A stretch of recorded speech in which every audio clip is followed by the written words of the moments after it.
Hello friends, welcome to Bookbird academy. Bookbird એકેડમીની online એપ્લિકેશનમાં હું જીગર કાપડિયા આપ સર્વેનું હાર્દિક સ્વાગત કરું છું. મિત્રો, આપણે જે ફર્સ્ટ લેક્ચર જોયું એ ફર્સ્ટ લેક્ચરમાં આપણે ગુજરાતની જે સંસ્કૃતિના મેળાઓ છે એના વિશેની ચર્ચા કરી અને એમાં પણ જે આઈએમપી મેળાઓ હતા, જેમ કે તરણેતરનો મેળો, વૌઠાનો મેળો, ચૂલનો મેળો, આ બધા મેળાઓની આપણે એ લેક્ચરમાં ચર્ચા કરી અને હવે એ જ મેળાઓની જે સિરીઝ છે એને આપણે આગળ લઈ જઈએ અને બીજા જે આઈએમપી મેળાઓ છે એના વિશેની આપણે ચર્ચા કરીએ. અને આજનો જે પ્રથમ મેળો છે મિત્રો, એ મેળાનું નામ છે ગોળ ગધેડાનો મેળો. મિત્રો, આ ગોળ ગધેડાનો જે મેળો છે એ બધાને જ ખબર છે કે જે દાહોદમાં ભરાય છે. પણ દાહોદમાં કઈ જગ્યાએ ભરાય છે આ મેળો? તો જેસાવાડા ખાતે. એટલે કે યાદ રાખો મિત્રો, ગોળ ગધેડાનો મેળો દાહોદમાં હોળી પછીના પાંચમ, સાતમ અને બારમના દિવસે જેસાવાડા ખાતે, દાહોદ ખાતે ભરવામાં આવે છે. આ ગોળ ગધેડાના મેળાની ખાસિયત શું છે મિત્રો? તો આ જે ગોળ ગધેડાનો મેળો છે એમાં એક થાંભલો જે હોય છે, ઊંચો થાંભલો મૂકવામાં આવે છે. એની ઉપર જે કુંવારા હોય, જે પુરુષો, એ લોકો પોતે ઉપર ચડતા હોય છે. એ થાંભલાની ઉપર એક ગોળની પોટલી મૂકેલી હોય છે. નીચે જે મહિલાઓ હશે એ મહિલાઓ એમને સોટીઓ મારતી હશે અને એ પુરુષોમાંથી જે પુરુષ હશે એ થાંભલાની ઉપર ચડી અને જે ગોળની પોટલી લઈ લેશે, એ મિત્રો યાદ રાખીએ આપણે એ પુરુષને ગોળ કહીશું. અને યાદ રાખો મિત્રો, જે પુરુષો ઉપર પહોંચી નથી શકતા અને જે સોટી મારતી વખતે કદાચ નીચે આવી જાય છે, એ પુરુષોને એઝ અ ગધેડા તરીકેનું વર્ણન અહીંયા જોવા મળે છે. એના જ કારણે મિત્રો આ જે મેળો છે એને ગોળ ગધેડાનો મેળો કહેવામાં આવે છે. પહેલાની જો વાત કરીએ મિત્રો, તો આ ગોળ ગધેડાના મેળામાં જે પુરુષ ઉપર જઈને ગોળની પોટલી લઈ લેતો હતો, એ જ્યારે નીચે ઉતરે ત્યારે એની જે મનગમતી સ્ત્રી હોય એની સાથે લગ્ન કરી શકતો હતો. એટલે કે સ્વયંવર યોજી શકતો હતો ત્યાં. પણ અત્યારની જો વાત કરીએ મિત્રો, તો આ પ્રથા અત્યારે હાલ પણ ચાલુ છે, પણ એમાં થોડા ઘણા ફેરફાર થયેલા છે કે જે પુરુષ હશે એ ગોળની પોટલી લઈ લેશે ને એના પછી નીચે આવ્યા બાદ એનો કોઈ કન્યા પસંદ આવશે તો એ પ્રસ્તાવ મૂકશે. જો કન્યા હા પાડશે તો એ બંનેના લગ્ન થશે, નહીં તો લગ્ન નહીં થાય. તો મિત્રો, આવો કંઈક આપણો જે મેળો છે એ ગોળ ગધેડાનો મેળો છે. ફરી એકવાર આપણે એની ચર્ચા કરીએ. જે ડિસ્પ્લે ઉપર આપણને જોવા મળે છે ગોળ ગધેડાનો મેળો મિત્રો, સ્થળ મેં તમને કહ્યું એમ જ જેસાવાડા, દાહોદ ખાતે આ મેળો ભરાય છે. ક્યારે ભરાય છે? તો યાદ રાખો, હોળી પછી પાંચમ, સાતમ અને બારસના દિવસે આ મેળાનું આયોજન કરવામાં આવે છે જેસાવાડા, દાહોદ ખાતે. પોટલીમાં ગોળ લેવા માટે ગધેડા જેવા માર ખાવો પડે છે. મેં તમને કહ્યું એમ જ એક થાંભલો હશે મિત્રો, આવી રીતે તમને અહીંયા દેખાય જ છે. આપણે જ્યાં છીએ ત્યાં આપણને આ થાંભલો દેખાય છે. અહીંયાથી આ જે પુરુષ છે, અહીંયા જે ગોળની પોટલી હશે મિત્રો, એ ઉપર લેવા જઈ રહ્યો છે અને નીચેથી જે કન્યાઓ હશે એ કન્યાઓ એને સોટી વડે મારતી હશે. જે પુરુષ ઉપર પહોંચી જશે અને ગોળ લઈ લેશે મિત્રો, આ જે પ્રથા છે એટલે જ આપણે એવું કહીએ છીએ ગધેડા જેવો માર ખાવો પડે છે. અહીંયા જે પુરુષો ઉપર ચડતા હશે એમના કન્યાઓ મારતી હશે, એમના ગધેડા જેવો માર ખાવો પડશે. અને જે પુરુષ યાદ રાખીએ ગોળ લઈ લેશે એ પ્રથાનો વિજેતા કહેવાશે. મિત્રો, આગળ જઈએ આપણે. તેથી આ મેળાને ગોળ ગધેડાનો મેળો કહેવામાં આવે છે. જે યુવાન પોટલી છોડી ગોળ લાવે તેને મનપસંદ કન્યા સાથે લગ્ન કરવાની પરવાનગી મળી જાય છે. મેં તમને કહ્યું એમ જ મિત્રો, પહેલાની પ્રથા અલગ હતી અને અત્યારની પ્રથા અલગ છે. આ વસ્તુનો આપણે ખાસ ધ્યાનમાં રાખીશું. પહેલા મનગમતી કન્યા સાથે 100% લગ્ન કરી શકતો હતો અને કન્યાને પણ એની સાથે લગ્ન કરવા જ પડતા હતા. પણ અત્યારે હાલ જો કન્યા ના પાડે તો બળજબરીથી લગ્ન કરાવવામાં આવતા નથી. પણ આના જ કારણે મિત્રો, આના જ કારણે યુવાન પોટલી છોડી ગોળ લાવે તેને મનપસંદ કન્યા સાથે લગ્ન કરાવવામાં આવે છે. એટલે જ મિત્રો આપણે એવું કહી શકીએ કે આ મેળો પ્રાચીન કાળથી સ્વયંવર પ્રથાની યાદ અપાવે છે. તો આ ખાસ યાદ રાખીશું મિત્રો આપણે બધા. અને એક ખાસ નોટ ડાઉન કરજો, જે તમારી બાજુમાં જે તમને નોટ્સ કરવા માટેની જગ્યા આપેલી છે ત્યાં. તરણેતરના મેળા વખતે મેં તમને કહ્યું હતું કે ગુજરાતમાં ગ્રામીણ ઓલિમ્પિકનું આયોજન કયા મેળામાં થાય છે? તો પ્રથમ મેળો તો 100% તરણેતર આવશે જ. ગ્રામીણ ઓલિમ્પિકનું આયોજન ક્યાં કરવામાં આવે છે? તો તરણેતરના મેળામાં. પણ જો મિત્રો ઓપ્શન ના આપેલો હોય તો યાદ રાખજો, ગ્રામીણ ઓલિમ્પિકનું આયોજન ગોળ ગધેડાના મેળામાં પણ કરવામાં આવે છે. એટલે કે ગુજરાતમાં ગ્રામીણ ઓલિમ્પિક 2 મેળાખામાં યોજાય છે. એક મેળો છે તરણેતરનો મેળો અને બીજો જે મેળો છે એ ગોળ ગધેડાનો મેળો. ક્યાં ભરાય છે? જેસાવાડા, દાહોદ. અને ક્યારે ભરાય છે? હોળી પછી પાંચમ, સાતમ કે બારમના દિવસે. તો આ જે મેળો હતો એની આપણે ચર્ચા કરી. ત્યારબાદ જે મેળો મિત્રો છે એ મેળો છે ક્વાંટનો મેળો. આપણને બધાને જ ખબર છે રંગપુરમાં આવેલું છે આ જે ક્વાંટ છે એ. અને મિત્રો યાદ રાખો કઈ જગ્યાએ સ્થળ છે? તો છોટાઉદેપુર એટલે રંગપુર ક્વાંટ ખાતે આ મેળો ભરાય છે. ફાગણ વદ પાંચમ હોળીના 5મા દિવસે. અહીંયા કેમ આ મેળો ભરાય છે એની જે કથા જે કહેવાય ને મિત્રો એ બહુ પૌરાણિક નથી, ગાંધીજીના સમયગાળાની જ છે. ગાંધીજી અવસાન પામ્યા અને ત્યારબાદ મિત્રો ગાંધીજીના જે અસ્થિઓ હતા એ અસ્થિઓને અહીંયા પધરાવવામાં આવેલા છે. અને એ અસ્થિઓ કયા દિવસે પધરાવવામાં આવ્યા હતા? ફાગણ વદ ચોથના દિવસે. આ વસ્તુને ખાસ યાદ રાખજો મિત્રો. ગાંધીજીના અસ્થિઓ ક્વાંટનો મેળો જ્યાં ભરાય છે ત્યાં કયા દિવસે પધરાવવામાં આવ્યા હતા? તો ફાગણ વદ ચોથના દિવસે. પણ યાદ રાખજો આ મેળો એના બીજા દિવસે એટલે કે ફાગણ વદ પાંચમના દિવસે ભરાય છે. એટલે ગાંધીજીના અસ્થિઓ પધરાઈ દીધાના બીજા દિવસે આ મેળો ભરાય છે. અને આમ જોવા જાવ તો હોળીના 5મા દિવસે આ મેળો કહેવાય. મેં કહ્યું એમ જ મિત્રો અહીંયા એ જ છે 1955માં અખિલ ભીલ સર્વ સેવા સંઘ દ્વારા અહીં ગાંધીજીના અસ્થિ વિસર્જિત કરાયા હતા. અને ગાંધીજીના અસ્થિ વિસર્જિત કરાયા હોય એટલે એ ભૂમિ આપણા માટે પાવન ભૂમિ કહેવાય. અને એના જ કારણે આ ક્વાંટના મેળાનું ત્યાં આયોજન કરવામાં આવે છે. મેળા દરમિયાન યાદ રાખજો મિત્રો આ ખાસ, રાઠવા આદિવાસીઓ માટીમાંથી બનાવેલા ઘોડા. ઇન શોર્ટ આનો મિનિંગ એવો થાય કે ત્યાં હાટ યોજાય છે. હાટનો મિનિંગ શું થાય મિત્રો? કે આદિવાસી દ્વારા જે કલાકૃતિઓ બનાવવામાં આવેલી હોય એ કલાકૃતિઓનું ત્યાં વેચાણ કરવામાં આવે છે. અહીંયા આનું ટોટલી ડિસ્ક્રિપ્શન આવી ગયું.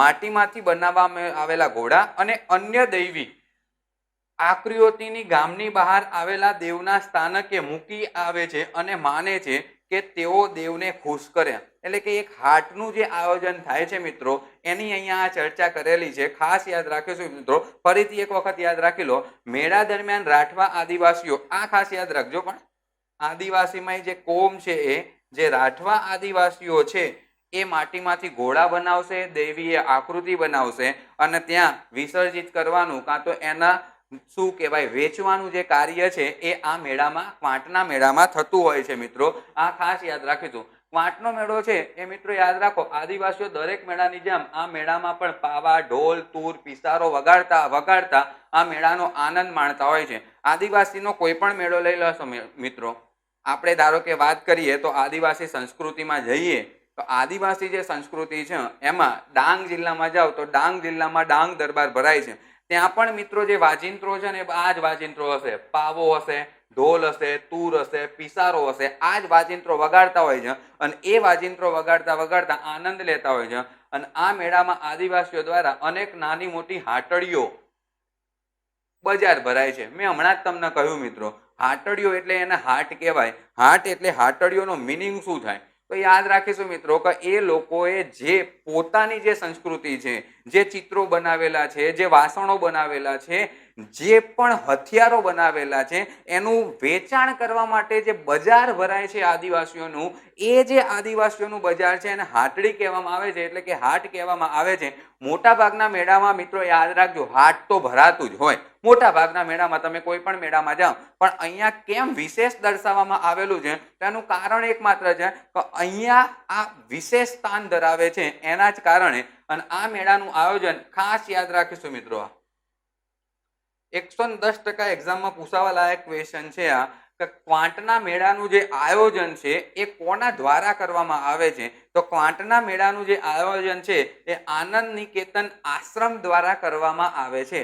મોસ્ટ આઈએમપી પ્રશ્ન મિત્રો, ક્વાંટના મેળાનું આયોજન કોના દ્વારા કરવામાં આવે છે? તો આનંદ નિકેતન આશ્રમ દ્વારા આ મેળાનું આયોજન કરવામાં આવે છે. એકવાર ક્વિક રિવાઇઝ કરી લઈએ. ક્વાંટનો મેળો છે એ ક્વાંટના મેળામાં મિત્રો યાદ રાખીશું આપણે બધા ખાસ કરીને છોટાઉદેપુરમાં ભરાવવામાં આવે છે.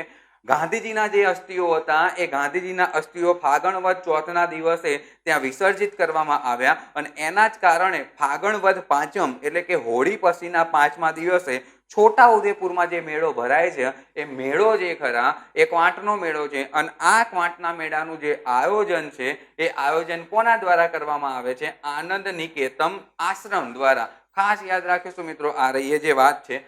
મિત્રો હવે જે આપણે જે મેળા વિશેની ચર્ચા કરવા જઈ રહ્યા છે એ મેળા વિશે આપ બધા જ જાણતા હશો. જે મેળો યાદ રાખીએ આપણે મિત્રો, બહુચરાજીનો મેળો છે.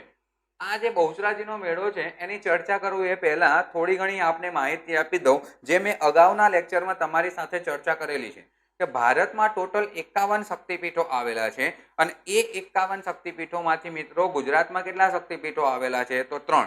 અને એ 3 શક્તિપીઠ છે ત્યાં મેળા ભરાય છે.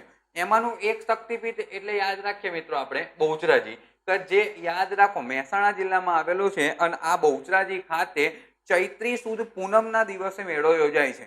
બીજા શક્તિપીઠની વાત કરીએ મિત્રો આપણે બધા, તો યાદ રાખીશું પાવાગઢ. હવે આ પાવાગઢ આપણને બધાને જ ખબર છે મિત્રો, આ પાવાગઢ જે ખરા ત્યાં પણ મેં તમને અગાઉના લેક્ચરમાં પાવાગઢનો મેળો ભણાવેલો છે. પાવાગઢ મહાકાળી માતાનું મંદિર આવેલું છે અને એ પણ ગુજરાતમાં આવેલું એક શક્તિપીઠ છે. અને આ પાવાગઢ જે ખરા ત્યાં જે મેળો ભરાય છે એ યાદ રાખીશું મિત્રો, ચૈત્રી સુદ આઠમના દિવસે મેળો ભરાય છે. મોટા ભાગે દરેક પૂનમે અહીંયા મેળા યોજાતા જ હોય છે, પણ આપણે એવી ડેટ એટલે કે એવું વિક્રમ સંવત યાદ રાખવાનું છે જે એક્ઝામમાં પૂછાય છે. નહીં તો દર પૂનમે જાઓ તો અંબાજીમાં દર પૂનમે મેળો ભરાતો હોય, પાવાગઢમાં પણ દર પૂનમે મેળો ભરાતો હોય. અને યાદ રાખીએ આપણે બધા અંબાજી, બહુચરાજી, પાવાગઢ આ બધી જ જગ્યાએ દર પૂનમે મેળા ભરાતા હોય, પણ તમારે જે વિક્રમ સંવત યાદ રાખવાનું છે, જે એક્ઝામમાં પૂછાય છે એ યાદ રાખવાનું છે. તો બહુચરાજીનો જે મેળો છે એ ક્યારે યોજાય છે મિત્રો? તો યાદ રાખજો, ચૈત્રી સુદ પૂનમના દિવસે. પાવાગઢ જે ગુજરાતનું બીજું શક્તિપીઠ છે ત્યાં જે મેળો યોજાય છે એ ક્યારે યોજાય છે? ચૈત્રી સુદ આઠમના દિવસે. અને ત્યારબાદ જઈને યાદ રાખીએ આપણે બધા અંબાજી. તો યાદ રાખીશું મિત્રો, અંબાજી પણ ગુજરાતનું એક શક્તિપીઠ છે. એટલે 3 શક્તિપીઠ થયા, બહુચરાજી, પાવાગઢ અને અંબાજી. તો અંબાજી ખાતે જે મેળો યોજાય છે મિત્રો એ ક્યારે યોજાય છે? ભાદરવા સુદ પૂનમના દિવસે. તો આ 3 ખાસ યાદ રાખી લેજો. ફરીથી એક વખત યાદ રાખી લો, બહુચરાજીનો મેળો ચૈત્રી સુદ પૂનમના દિવસે, પાવાગઢનો જે મેળો છે ચૈત્રી સુદ આઠમના દિવસે, અને અંબાજીનો જે મેળો છે એ ભાદરવા સુદ પૂનમના દિવસે યોજવામાં આવે છે.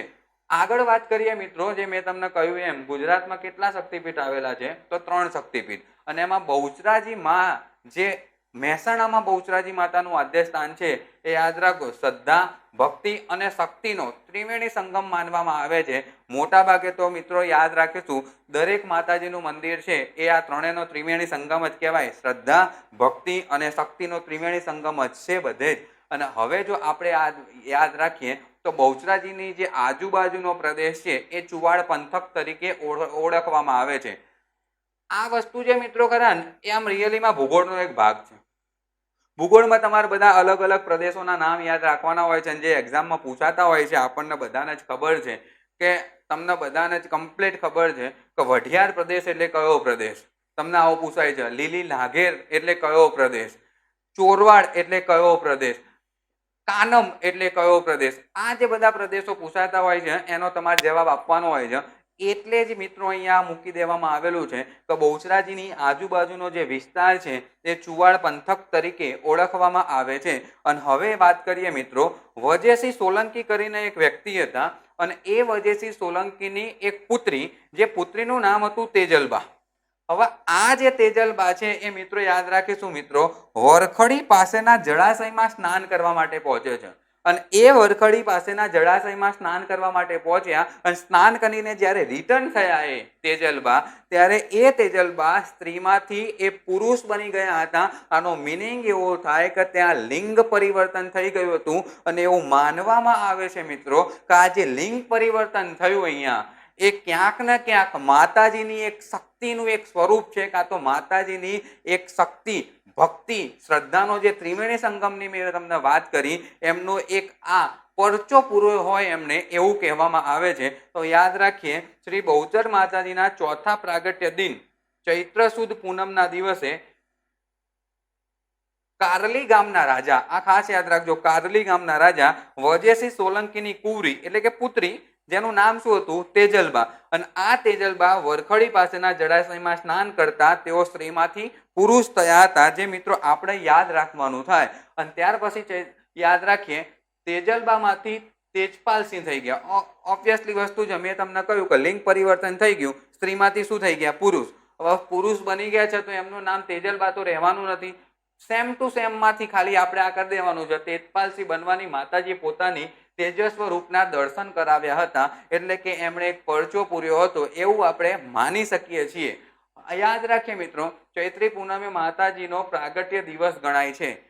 બહુચરાજી તમે જાઓ ને મિત્રો, તો તમને બધાને મારા કહેવાની આમ તો જરૂરિયાત નથી, પણ બહુચરાજી જાઓ ને તો ત્યાં જે ક્યાંક ને ક્યાંક તમે જેને આપણે બધા જેને એવું કહીએ છીએ કે ના પુરુષ હોય કે ના સ્ત્રી હોય, એ લોકોનો ત્યાં વસવાટ છે. મોટા ભાગના જેને આપણે બધા માતાજી કહીએ છીએ એ કઈ જગ્યાએથી આવતા હોય, તો મોટા ભાગના જે માતાજી હોય એમને બહુચર માનો એમના ઉપર આશીર્વાદ હોય છે. મિત્રો આ વસ્તુની યાદ રાખીશું. ચૈત્રી પૂનમની રાત્રે માતાજીને ગોડ ઓફ ઓનર આપવામાં આવે છે. ઇન શોર્ટ એનો મિનિંગ એવો થાય કે માતાજી છે એમને જે નિવેદ ચડાવતા હશે, ત્યાર પછી જઈને એમનો જે મુગટ હશે એ મુગટ એમને અર્પણ કરતા હશે, એટલે કે એમને ગોડ ઓફ ઓનરનું બિરુદ આપવામાં આવે છે. ક્યારે? તો ચૈત્રી પૂનમના દિવસે.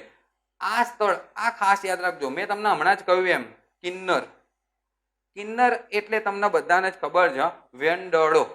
એટલે કે ના પુરુષમાં ગણાતા હોય છે એ લોકો, કે ના સ્ત્રીમાં ગણાતા હોય છે. જે વચલી જ્ઞાતિ છે એના આપણે કિન્નર કહીએ છીએ, ની ગાદી ગણાય છે. મોટા ભાગના કિન્નરો બહુચરાજી માતાના આશીર્વાદ લઈને જ આગળ વધતા હોય છે, અને ક્યારેય એમનું અપમાન ના કરવું. હા, એ વસ્તુ ફાઇનલ છે, આ વસ્તુ ના કહેવાય, પણ લેક્ચરમાં એટલે કહી રહ્યો છું કે જાગૃતતા થોડી ઘણી ફેલાય કે ઘણા ખરા એવા પુરુષો હોય છે કે જે પુરુષો કદાચ કિન્નર જે હશે ને મિત્રો, એ વસ્તુને ખાસ યાદ રાખજો, તમારા ઘરે આવીને કદાચ માગી જશે. જે આપો એ તમે એ ક્યારેય, અને હકથી માગશે કે લાવો 500 રૂપિયા, લાવો 1000 રૂપિયા, અને કદાચ લગ્ન હશે ને તો 5000 પણ લઈ જશે, હકથી લઈ જશે. પણ યાદ રાખો મિત્રો, કિન્નર જે હોય ને એ ક્યારે રોડ ઉપર ના માગે. આ વસ્તુને યાદ રાખીશું. એટલે કદાચ કોઈ ટોલ નાકું હોય છે ને, ટોલ નાકે જે કિન્નરો માગતા હોય છે ને, એ સમજી લેવાનું કે ઓરિજિનલ કિન્નરો નહીં હોય, એ એક ધંધો હશે. ધંધો એટલે કે પુરુષમાંથી ખાલી સ્ત્રીના કપડાં પહેરી અને તમારા જોડે આવીને એ રીતે રૂપિયા માગતા હશે. પણ જે ઓરિજિનલ કિન્નરો છે એમનું ક્યારેય અપમાન ના કરવું જોઈએ, આવું મારું મંતવ્ય છે. એક શ્રદ્ધાનો વિષય છે એટલે યાદ રાખીશું મિત્રો. વેંડળ સમાજની આદ્ય દેવી કહેવામાં આવે છે, એટલે કે કિન્નરોની જે આદ્ય દેવી કહેવામાં આવે છે. અને આ ખાસ યાદ રાખજો મિત્રો, આ પ્રશ્ન આ અહીંયાથી પૂછાયો છે. બીજું જે બધું હતું ને એ બધાને જ આવડતું હતું. તો બહુચરાજીનો મેળો કઈ જગ્યાએ ભરાય છે? તો મહેસાણામાં. બહુચરાજીનો મેળો ક્યારે ભરાય છે? ચૈત્રી સુદ પૂનમના દિવસે. ત્યાં કોની ગાદી છે? તો કિન્નરોની ગાદી છે. આ દરેક વસ્તુ મોટા ભાગના લોકોને આવડતી હતી, અને કદાચ આ વસ્તુ આપણને ખબર જ હશે, તેજલબામાંથી તેજપાલસિંહ થયા એ વિશેની વાત. પણ આ મંદિરનું જે નિર્માણ કાર્ય છે ને મિત્રો, આ પ્રશ્ન આજ દિન સુધી પૂછાયો નથી. પણ હું એવું માનું છું મારા અનુભવની દ્રષ્ટિએ કે આ મંદિરનું નિર્માણ કાર્ય આજે નહીં તો કાલે ક્લાસ 3માં પણ પૂછાશે, અને કદાચ પોસિબલ હશે ને તો ક્લાસ 1-2માં પણ આ ક્વેશ્ચન આવવાની શક્યતાઓ છે. આ મંદિરનું નિર્માણ કાર્ય યાદ રાખો, 2 લોકોએ કરાયેલું છે. એક કડીના સુબા, જેનું નામ ખાસ યાદ રાખીશું, માનાજીરાવ ગાયકવાડ.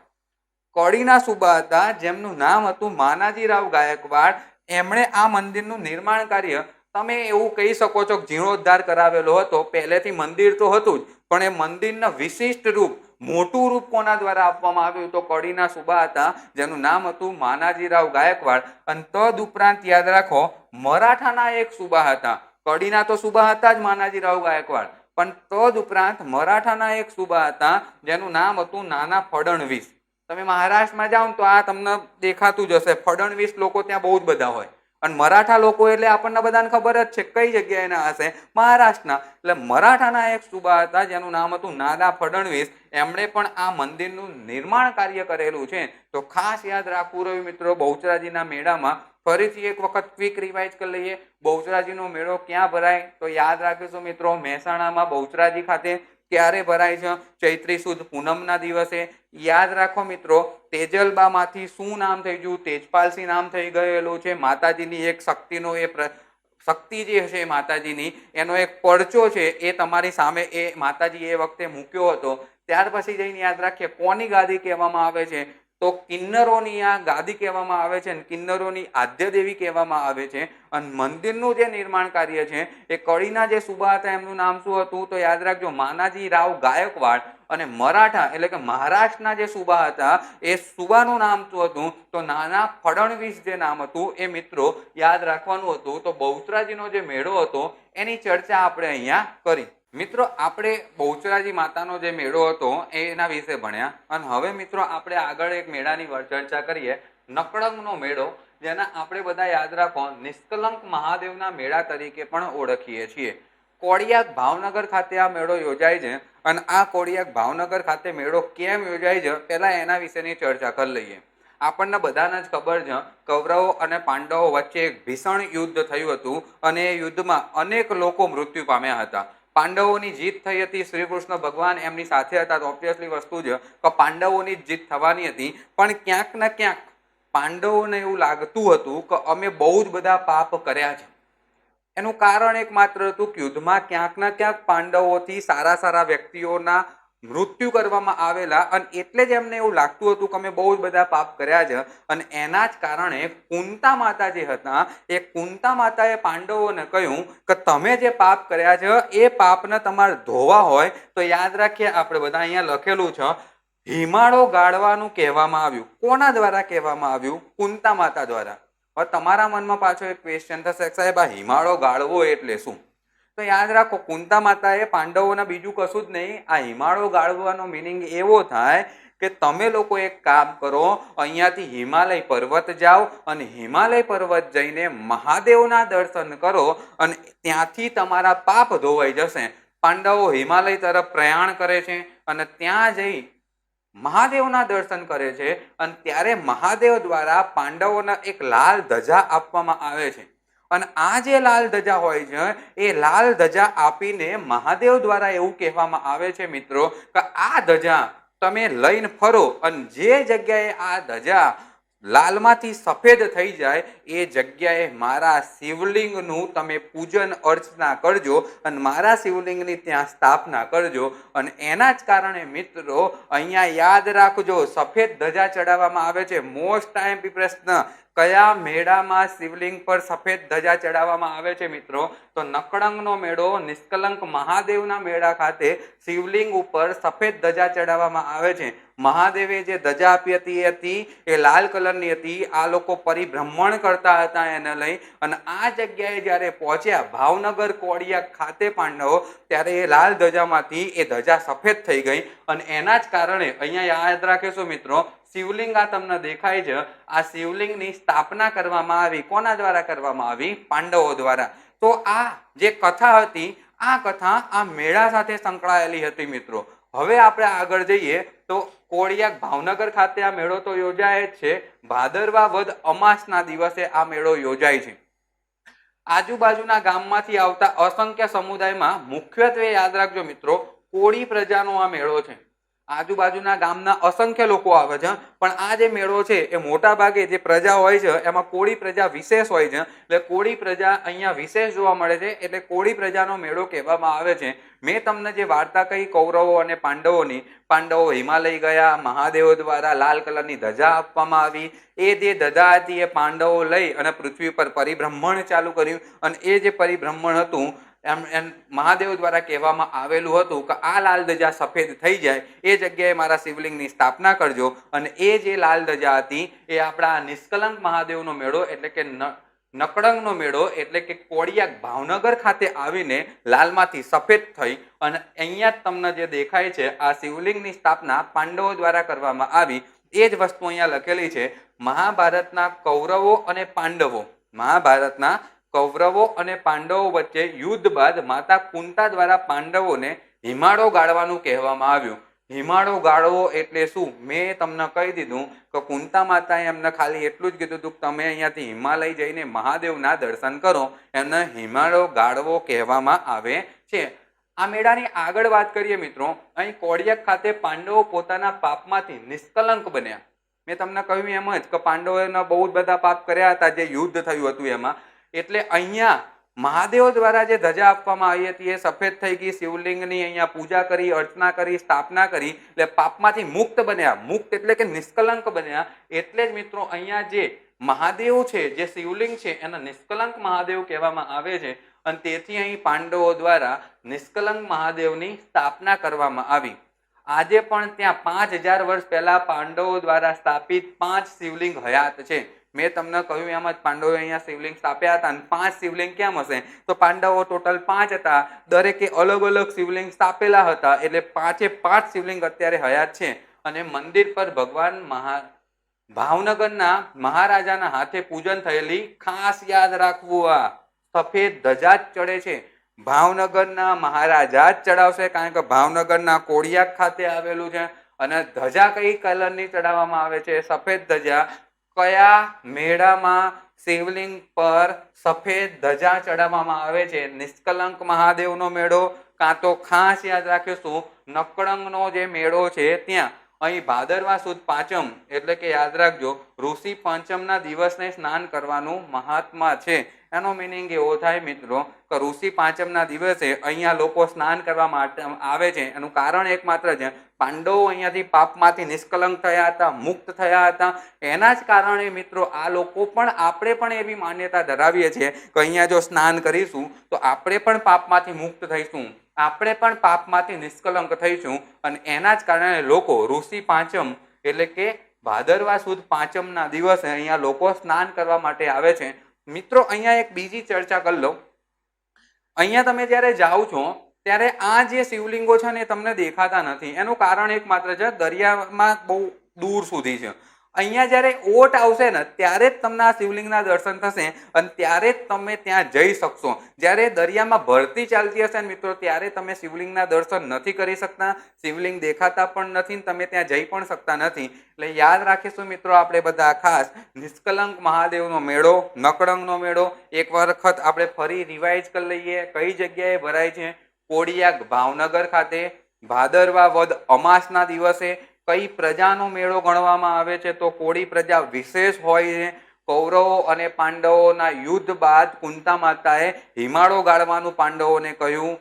હિમાળો ગાળવો એટલે હિમાલય ગયા પાંડવો, મહાદેવના દર્શન કર્યા, મહાદેવે લાલ ધજા આપી, પૃથ્વીની પ્રદક્ષિણા કરવાનું કહ્યું. જે જગ્યાએ લાલ ધજા સફેદ થઈ જાય ત્યાં શિવલિંગની સ્થાપના કરવાનું કહ્યું. પાંડવો કઈ જગ્યાએ આવ્યા? કોડિયાક ખાતે આવ્યા. ધજા લાલમાંથી સફેદ થઈ ગઈ એટલે અહીંયા શિવલિંગની સ્થાપના કરવામાં આવી. સફેદ ધજા થઈ ગયેલી છે એના જ કારણે યાદ રાખો ભાવનગરના જે મહારાજા છે એ અહીંયા સફેદ ધજા ચડાવે છે. તો આ જે વાર્તા હતી એ મિત્રો આપણને બધાને જ કમ્પ્લીટ ખબર છે, જે નિષ્કલંક મહાદેવનો મેળો છે ત્યાં. અને યાદ રાખજો ભાદરવા સુદ 5 ઋષિ પાંચમના દિવસે અહીંયા સ્નાન કરવાનો વિશેષ મહિમા છે. આ ક્વેશ્ચન મારી દ્રષ્ટિએ હવેની એક્ઝામમાં પૂછાવા લાયક છે કે કયા મેળામાં સફેદ ધજા ચડાવવામાં આવે છે મિત્રો? તો નિષ્કલંક મહાદેવનો મેળો એટલે કે નકળંગનો મેળો. મિત્રો આપણે જે નિષ્કલંક મહાદેવનો મેળો ભર્યા ત્યારબાદ હવે આપણે જે ભણવા જઈ રહ્યા છે તે મેળાનું નામ છે મીરા દાતારનો મેળો. અને આ મીરા દાતારનો જે મેળો છે એને ઉર્સનો મેળો પણ કહેવામાં આવે છે. આ ખાસ યાદ રાખજો મિત્રો, કોઈક વખત એક્ઝામમાં પૂછાઈ જાય કે ઉર્સનો મેળો ક્યાં ભરાય છે તો તમે બધા વિલંબિત ના થઈ જતા કે આ સાલું આવું તો પ્રથમ વખત સાંભળ્યું. તો યાદ રાખજો આ ઉર્સનો મેળો એ ઉનાવા મહેસાણા ખાતે જ ભરાય છે. આ યાદ રાખીશું મિત્રો ખાસ કે મીરા દાતારનો મેળો ક્યાં ભરાય છે? ઉનાવા મહેસાણા. ઘણી વખત એવો પણ ક્વેશ્ચન પૂછાય છે મીરા દાતારની દરગાહ કયા સ્થળે આવેલી છે? તો મીરા દાતારની જે દરગાહ છે એ ઉનાવા મહેસાણા ખાતે આવેલી છે. મિત્રો આ પુષ્પાવતી નદીના કિનારે આ મીરા દાતારની દરગાહ આવેલી છે. અને અહીંયા એક વસ્તુ ખાસ નોટ ડાઉન કરવાની રહી કે આ જે મીરા દાતારની જે દરગાહ છે એ હિન્દુ અને મુસ્લિમ ધર્મના લોકોની આસ્થાનું પ્રતીક છે. એકલું મુસ્લિમ ધર્મના લોકોની આસ્થાનું પ્રતીક નથી, હિન્દુ ધર્મના લોકોનું પણ આસ્થાનું પ્રતીક છે. અને યાદ રાખો મિત્રો, સયાજીરાવ ગાયકવાડે અંદરની બાજુએ મીરા દાતારની દરગાહની અંદરની બાજુએ સંગે મરમર નામના જે પથ્થરો હતા એ પથ્થરો કોના દ્વારા લગાડવામાં આવ્યા હતા? તો સયાજીરાવ ગાયકવાડ દ્વારા લગાવવામાં આવ્યા હતા. દરગાહ હતી, તેમ છતાંય મિત્રો ખાસ યાદ રાખીશું સયાજીરાવ ગાયકવાડે અંદર જે પથ્થરો છે, જે સંગે મરમરના પથ્થરો છે, એ કોના દ્વારા લગાવવામાં આવ્યા હતા? સયાજીરાવ ગાયકવાડ દ્વારા લગાવવામાં આવ્યા હતા. તો આપણને આ ક્વેશ્ચન એક્ઝામમાં પૂછાય. મીરા દાતારની દરગાહમાં જે અંદરની બાજુમાં સંગે મરમરના પથ્થરો લગાવવામાં આવેલા છે, એ કયા રાજા કાં તો કોના દ્વારા લગાવવામાં આવેલા છે? તો સયાજીરાવ ગાયકવાડ દ્વારા લગાવવામાં આવેલા છે. હવે મિત્રો વાત કરીએ તો આ જે મીરા દાતાર જે ખરા એ જે વ્યક્તિ હતા એમનું જે પૂરું નામ છે એ યાદ રાખો, હજરત સૈયદ અલી મીરા દાતાર. હજરત સૈયદ અલી મીરા દાતાર. ખાસ યાદ રાખીશું મીરા દાતારની દરગાહ એ કયા પીરની દરગાહ છે? હજરત સૈયદ અલી મીરા દાતારની દરગાહ છે, જ્યાં મીરાનો અર્થ જે ખરા એ બહાદુર થાય છે. અને યાદ રાખીએ દાતારનો જે અર્થ છે એ આપનાર થાય છે. તો આ ખાસ યાદ રાખજો. મીરાનો અર્થ જે છે મિત્રો એ આપણને બધાને જ ખબર હોવી જોઈએ, બહાદુર થાય છે. અને દાતાર જે ખરા એનો અર્થ જે ખરા એ યાદ રાખજો આપનાર થાય છે. આ અર્થ પણ આપણને કોઈક વખત એક્ઝામમાં પૂછાઈ શકે છે. તો હવે આપણે મિત્રો આગળની જે ચર્ચા કરીએ, મીરા દાતાર એટલે કે ઉર્સનો મેળો કઈ જગ્યાએ ભરાશે? ઉનાવા, મહેસાણા ખાતે. મીરા દાતાર ની મજાર શરીફને ગુસલ કરીને સંદલ ચડાવવામાં આવે છે. આ ખાસ યાદ રાખજો. સંદલ એટલે કે આપણે બધાને જ ખબર છે એક પ્રકારની ત્યાં ચાદર ચડાવવામાં આવે છે. એ ચાદર જે આપણે કોઈ પણ દરગાહમાં જઈએ છીએ અને જે ચડાવીએ છીએ તે ચાદર જે ખરા એને એક સંદલ તરીકે ઓળખવામાં આવે અને એ સંદલ ચડાવવામાં આવે છે.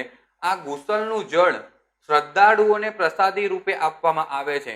તો ગુસલ કરીને સંદલ ચડાવવામાં આવે છે. એટલે કે મિત્રો ક્યાંક ને ક્યાંક ગુસલનું જળ એટલે તમે ક્યાંક તો સાંભળેલું જ હશે, આપણે જેમ ગંગા નદીનું પાણી છે એમ એમના માટે આ એક પવિત્ર પાણી છે. ગુસલનું જળ શ્રદ્ધાળુઓ જે છે એમને એક પ્રસાદી તરીકે આપવામાં આવે છે. પુષ્પાવતી નદીના કિનારે આવેલું છે મીરા દાતારનું મંદિર છે. હિન્દુ અને મુસ્લિમ બંનેની આસ્થાનું આ પ્રતીક છે. અને અહીંયા તમે જાઓ ને મિત્રો તો બહુ જ મજા આવે. એમાંથી ખાસ કરીને રાત્રે જાઓ ને મિત્રો તો એટલી બધી મજા આવે એવું હોય છે ને. હું અંધશ્રદ્ધામાં નથી માનતો, પણ એક વસ્તુ ખાસ યાદ રાખવું મિત્રો, ભારતમાં ઘણા એવા બધા પ્લેસ છે કે ત્યાં તમે જાઓ તો આશ્ચર્યચકિત કરી દે એવા દ્રશ્યો તમને જોવા મળતા હોય છે. અને હું જ્યારે મીરા દાતારની દરગાહમાં ગયો હતો, મારા મિત્રના કહેવાથી ત્યાં હું રાત્રે જ ગયો હતો. અને રિયલીમાં અહીંયા જે લખેલું છે એ ખોટું નથી કે અહીં મીરા દાતાર ખાતે અશુદ્ધ આત્મા એટલે કે યાદ રાખો વળગાડ જે વળગ્યા હોય લોકોના એને દૂર કરવામાં આવે છે. રિયલીમાં કોઈક વખત રાત્રે આ દરગાહની મુલાકાત લેવી. કદાચ ત્યાં જે થાંભલા જે છે એ થાંભલા સાથે જે સાંકળ આવે ને એ સાંકળ સાથે મનુષ્યને બાંધેલા હશે અને એ મનુષ્ય તેમ છતાં એ સાંકળ તોડી નાખતો હશે. તો ક્યાંક ને ક્યાંક એમના દેવીય શક્તિ હશે કાં તો આત્માની જે શક્તિ હશે એના કારણે જે આત્મા કાં તો એ મનુષ્ય એ સાંકળ તોડી શકતો હશે. નહીં તો તમે અને હું અત્યારની જે આપણી પ્રજા છે એ સાંકળ ના તોડી શકીએ. ભેંસ નથી તોડી શકતી સાંકળ, તો આપણે તો ના જ તોડી શકીએ. તેમ છતાંય મેં મારી આંખે જોયેલું દ્રશ્ય છે. એના જ કારણે યાદ રાખજો, હું અંધશ્રદ્ધાની વાત નથી કરતો, શ્રદ્ધાની જ વાત કરું છું. અહીંયા યાદ રાખજો આ મીરા દાતારમાં એ હિન્દુ હોય કે મુસલમાન હોય, પારસી હોય કે ખ્રિસ્તી હોય કે જૈન હોય કે બૌદ્ધ હોય, જે પણ વ્યક્તિ હશે મિત્રો, વળગાડ જેને વળગવાનો છે એને વળગવાનો જ છે. તો યાદ રાખજો મિત્રો, જેને વળગાડ વળગ્યો હોય છે એને મીરા દાતારની દરગાહમાં લઈ જવામાં આવે છે. ત્યાં એમની જે વિધિવત કરવામાં આવતું હશે ને પછી એ વળગાડ દૂર થાય છે. મનુષ્ય સ્વસ્થ થઈને પોતાના ઘરે પાછો ફરતો હોય છે. અને ત્યાર પછી આપણે મિત્રો યાદ રાખ્યું હતું એમ જ હજરત સૈયદ અલી મીરા દાતારની દરગાહ છે. યાદ રાખો હિજરી કેલેન્ડર મુજબ પ્રથમ માસના મોહરમના 29મા દિવસે ચાંદ દેખાતા મેળાની શરૂઆત થાય છે. મેં તમને આગળ જેમ ચર્ચા કરી એમ જ ઉનાવા મહેસાણા ખાતે આ મેળાનું આયોજન થાય છે. અહીંયા તમારે વિક્રમ સંવત યાદ નથી રાખવાનું. મુસ્લિમોનું હિજરી જે કેલેન્ડર છે એનો જે પ્રથમ માસ છે મોહરમ, આપણને આ પણ એક્ઝામમાં ક્વેશ્ચન પૂછાય. મુસ્લિમોના હિજરી કેલેન્ડર પ્રમાણે તેઓનો પ્રથમ માસ જણાવો તો મોહરમ આવશે. જેમ આપણને પૂછાય કે વિક્રમ સંવતનો પ્રથમ માસ જણાવો તો આપણે લખીએ છીએ કારતક. યાદ રાખો મિત્રો, આપણને બધાને જ ખબર છે કે આપણું રાષ્ટ્રીય પંચાંગ શક સંવતનો પ્રથમ માસ જણાવો તો આપણે બધા લખીએ છીએ ચૈત્ર. એવી જ રીતે જો એક્ઝામમાં પૂછાય હિજરી કેલેન્ડર મુજબ પ્રથમ માસ મોહરમના 29મા દિવસે ચાંદ દેખાતાની સાથે જ આ મેળાની શરૂઆત થશે અને 15 દિવસ સુધી આ મેળો ચાલે છે મિત્રો. કેટલા દિવસ ચાલે છે? 15 દિવસ. અને મુસલમાનોનો આ હિજરી કેલેન્ડર મુજબ પ્રથમ માસ કયો છે? તો કયો માસ આવશે? મોહરમ. મેં તમને આગળ કહ્યું એમ જ મીરાનો અર્થ શું થાય છે? બહાદુર. અને દાતારનો અર્થ શું થાય છે? આપનાર. સમગ્ર પરિસરમાં સંગેમરમરના પથ્થર સયાજીરાવ ગાયકવાડ દ્વારા લગાવવામાં આવેલા છે. મેં તમને ઓલરેડી આની ચર્ચા કરી દીધી. ફરી એક વખત યાદ કરાવી દઉં મિત્રો. યાદ રાખજો, મીરા દાતારનો મેળો એટલે કયો મેળો? ઉર્સનો મેળો. કઈ જગ્યાએ ભરાય છે? તો ઉનાવા, મહેસાણા ખાતે ઊંઝામાં આવેલું આ પ્લેસ છે મિત્રો. યાદ રાખીશું આપણે બધા. ત્યાર પછી જઈને યાદ રાખીએ કોનું આસ્થાનું પ્રતીક છે? તો હિન્દુ અને મુસ્લિમ આ બંનેની આસ્થાનું પ્રતીક છે. અને આસ્થાનું પ્રતીક છે એ આપણને અહીંયા દેખાય જ છે, કારણ કે પરિસરમાં જે સંગેમરમરના જે પથ્થર છે એ કોના દ્વારા લગાવવામાં આવેલા છે? સયાજીરાવ ગાયકવાડ દ્વારા લગાવવામાં આવેલા છે. મીરા દાતારમાં જે દરગાહ આવેલી છે એ દરગાહ કોની છે? તો હજરત સૈયદ અલી મીરા દાતારની દરગાહ છે. આ મેળો ક્યારે ભરાય? તો હિજરી કેલેન્ડરનો જે પ્રથમ માસ મોહરમ છે એ મોહરમના 29મા દિવસે ચાંદના દર્શન કરીને આ મેળો ભરાય છે. 15 દિવસ સુધી સતત આ મેળો ચાલતો હોય છે. આ મેળાની ખાસિયત પણ આપણને બધાને ખબર હોવી જોઈએ. અને ત્યાર પછી મીરા દાતાર જે ખરા એની દરગાહની પણ એક ખાસિયત છે કે ત્યાં વળગાડ જે વળગ્યો હોય એને દૂર કરવામાં આવે છે. અને આ મીરા દાતારમાં મીરાનો જે અર્થ છે આપણને બધાને જ ખબર છે, બહાદુર. અને દાતારનો જે અર્થ છે એ શું અર્થ થાય છે? તો આપનાર. તો આવો કંઈક આપણો મેળો હતો, મીરા દાતારનો મેળો એટલે કે ઉર્સનો મેળો. આપણે મિત્રો જે આગળનો જે મેળો ભણ્યા એ મેળાની ચર્ચા કર્યા બાદ હવે આપણે એક મોસ્ટ આઈએમપી મેળો ભણવા જઈ રહ્યા છે, જે મેળો છે કાત્યકનો મેળો. આ કાત્યકનો મેળો જે ખરા ને એના શેરડીયો મેળો તરીકે પણ ઓળખવામાં આવે છે. આ જ બુકબર્ડ એપ્લિકેશનની ખાસિયત છે મિત્રો, કે તમે ક્યાંક કોઈ જગ્યાએ નહીં વાંચ્યું હોય ને એવી વસ્તુઓ પણ બુકબર્ડ એપ્લિકેશનમાં આપણને મળશે. અને કદાચ જો આપણને એક્ઝામમાં ક્વેશ્ચન પૂછાઈ જાય આવો કે કાત્યકના મેળાને બીજા કયા નામથી ઓળખવામાં આવે છે, તો હું કદાચ આવી ગેરંટી લેવા માટે સક્ષમ છું કે કદાચ જે બુકબર્ડ એપ્લિકેશનમાં ભણેલા વિદ્યાર્થીઓ હશે ને એમને જ આ વાતની ખબર હશે કે કાત્યકનો જે મેળો છે એના બીજા કયા નામે ઓળખવામાં આવે છે, તો શેરડીઓના મેળા તરીકે ઓળખવામાં આવે છે. ખાસ યાદ રાખજો મિત્રો, શેરડીયો નો મેળો, શેરડીઓના મેળા તરીકે કાત્યકના મેળાને ઓળખવામાં આવે છે. સિદ્ધપુર પાટણ ખાતે આ મેળો ભરાય છે કારતક સુદ પૂનમના દિવસે. સિદ્ધપુર પાટણ ખાતે આ મેળો ભરાવવામાં આવે છે કારતક સુદ પૂનમના દિવસે. અને આપણને બધાને જ ખબર છે ગુજરાતમાં બે પ્રચલિત સ્થળો, જો માતૃશ્રાદ્ધ કરવું હોય તો સિદ્ધપુર જાઓ, અને આપણને બધાને જ ખબર છે કે જો પિતૃ શ્રાદ્ધ કરવું હોય તો ચાણોદ એટલે કે ચાંદોદ જાઓ. તો માતૃ શ્રાદ્ધ કરવા માટે મિત્રો બધા જ વ્યક્તિઓ, મોટા ભાગના ગુજરાતના લોકો કઈ જગ્યાએ જાય છે? તો આપણને બધાને જ ખબર છે કાત્યકનો મેળો જ્યાં ભરાય છે એટલે કે સિદ્ધપુર ખાતે. કેમ અહીંયા જ જાય છે? તેની પાછળનું જે કારણ છે ને મિત્રો, એનું કારણ એવું છે કે તમે બધા પરશુરામ ભગવાનને ઓળખતા હશો. અને પરશુરામ ભગવાન જે ખરા એમના પિતાનું નામ શું હતું? જમદગ્નિ ઋષિ. પિતાનું નામ શું હતું? જમદગ્નિ ઋષિ. અને ત્યારબાદ જઈને મિત્રો યાદ રાખીએ આપણે બધા, તો એમની માતાનું નામ શું હતું? તો એલમ્મા રેણુકામાં. તમે એલમ્મા પણ બોલાઈ શકો છો, રેણુકામાં પણ બોલાઈ શકો છો, ક્યાંક જોગણીમાં કહેવા હોય તો પણ ચાલશે. તો 3 નામ યાદ રાખીશું. પરશુરામ ભગવાનની માતાનું નામ શું હતું? એલમ્મા બોલાવો ચાલશે, રેણુકામાં બોલાવો તો પણ ચાલશે, અને જોગણીમાં બોલાવો તો પણ ચાલશે. એટલે કે આ જે રેણુકામાં જે ખરા એમનું જે શ્રાદ્ધ કહેવાય એ પરશુરામ ભગવાને અહીંયા કરેલું છે સિદ્ધપુરમાં. એના જ કારણે મોટા ભાગના લોકો પોતાની માતાનું જે શ્રાદ્ધ કહેવાય એ કઈ જગ્યાએ કરતા હોય છે? સિદ્ધપુર ખાતે. સિદ્ધપુરમાં મિત્રો આપણને બધાને જ ખબર છે બિંદુ સરોવર પણ આવેલું છે. એવું પણ કહેવામાં આવે છે કે જો તમે શ્રાદ્ધ કરવા માટે જાઓ અને બિંદુ સરોવરમાં જો સ્નાન ના કરો તો તમારું શ્રાદ્ધ જે છે એ અધૂરું ગણવામાં આવે છે. બિંદુ સરોવરમાં સ્નાન કરવું ખૂબ જ આવશ્યક છે. બિંદુ સરોવરનું નિર્માણ કઈ રીતે થયું એની પાછળની પણ એક લોકકથા છે, એક દંતકથા છે જે આપણે બધા સાંભળી. એવું કહેવામાં આવે છે કે શ્રી કૃષ્ણ ભગવાનની માતા જેમણે જન્મ આપ્યો એવી દેવકીમાં અને શ્રી કૃષ્ણ ભગવાનને મોટા કર્યા એટલે કે પાલકમાં એટલે કે જશોદામાં. આ જશોદા માએ શ્રી કૃષ્ણ ભગવાનને મોટા કરવામાં જે મુશ્કેલીઓ અનુભવી હતી એ મુશ્કેલીઓનું ક્યાંક ને ક્યાંક વર્ણન જોવા મળતું હશે.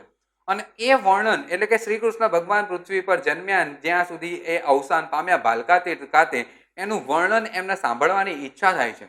અને એટલે શ્રી કૃષ્ણ ભગવાન એટલે કે જેના અવતાર હતા એટલે કે એવા વિષ્ણુ ભગવાન આપણા, એ વિષ્ણુ ભગવાને વેદવ્યાસને કહ્યું કે મારે મારી ભાગવત સાંભળવી છે, મારો શ્રી કૃષ્ણનો જે અવતાર છે એ મને સંભળાવો તમે. અને એટલે જ વેદવ્યાસ જે છે એ વિષ્ણુ ભગવાનને સંભળાવે છે ભાગવત. અને એ ભાગવત સંભળાવતા સંભળાવતા શ્રી કૃષ્ણ ભગવાન જે જશોદા માતાએ શ્રી કૃષ્ણ ભગવાનને મોટા કર્યા, એમની પાલકમાં બન્યા, અને એ પાલકમાં બનતા બનતા બનતા જશોદા માને જે પણ મુશ્કેલીઓ પડી એ મુશ્કેલીઓનો વર્ણન કરતા હતા જ્યારે વેદવ્યાસ, એ સાંભળીને શ્રી કૃષ્ણ ભગવાનની આંખમાંથી આંસુ વહેવા લાગ્યા. અને શ્રી કૃષ્ણ ભગવાનની જ્યારે આંખમાંથી આંસુ વહ્યા ત્યારે એ આંસુ બિંદુ સ્વરૂપે આપણા સિદ્ધપુર ખાતે પડ્યા. અને એ જે જગ્યાએ બિંદુ પડ્યા ત્યાં જ આ બિંદુ સરોવર આવેલું છે.